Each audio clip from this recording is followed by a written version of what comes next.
वाह अलिया शानो जो मान कयो सुबहान तुंहिंजा हसन हुसैन जान सुभाणे ते चओ वाह अलिया शानो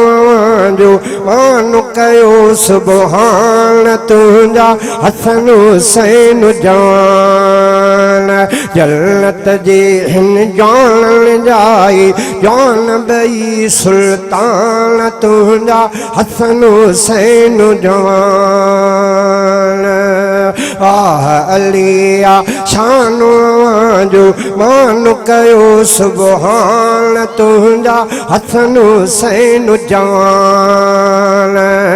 जन्नत जे हिन जान जाई जान बई सुल्तान तुंहिंजा हसन हुसैन जान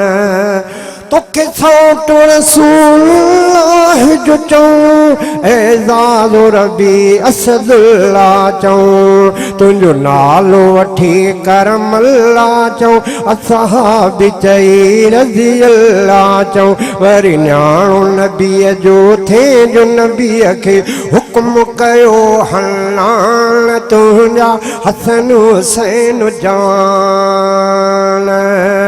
आह अलिया शानो जो मान कयो सुबहान तुंहिंजा हसन हुसैन जान जन्नत जे हिन जान जाई जान बई सुल्तान तुंहिंजा हसन हुसैन जान तुंहिंजो हसन वॾो पगदार थियो जो खिलाफ़त जो हक़दार थियो इस्लाम लहू बेदार थियो हर मोमिन जो दिलदार थियो तंहिंखे बि ॾिनऊं 7 भेरा ज़हर सां शहीद त थी वियो सब्र करे शुकुरान तुंहिंजा हसन हुसैन जान आह अलिया शानो जो मान कयो सुबहान तुंहिंजा हसन हुसैन जान चओ सुभान अल्लाह वाह अलिया शानो जो मान कयो सुबहान तुंहिंजा हसन हुसैन जान जन्नत जे हिन जान जाई जान बई सुल्तान तुंहिंजा हसन हुसैन जान करबल में तुहारण वारा गोश जिगरा नबीअ जा सारा दीन नबीअ जो बचाइण वारा कुरआ हदीस त घोर प्यारा उम्मत लाइ जिन जान फिदा कई ॼाण खुदा थो कहिड़ो कयां बयान तुंहिंजा हसन हुसैन जान उम्मत लाइ जिन जान फिदा कई ॼाण खुदा थो कहिड़ो कयां बयान तुंहिंजा हसन हुसैन जान आह अलिया शानो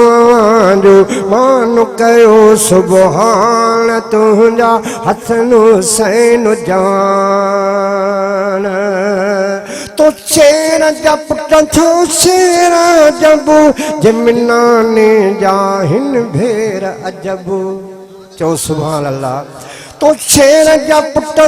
शेर जब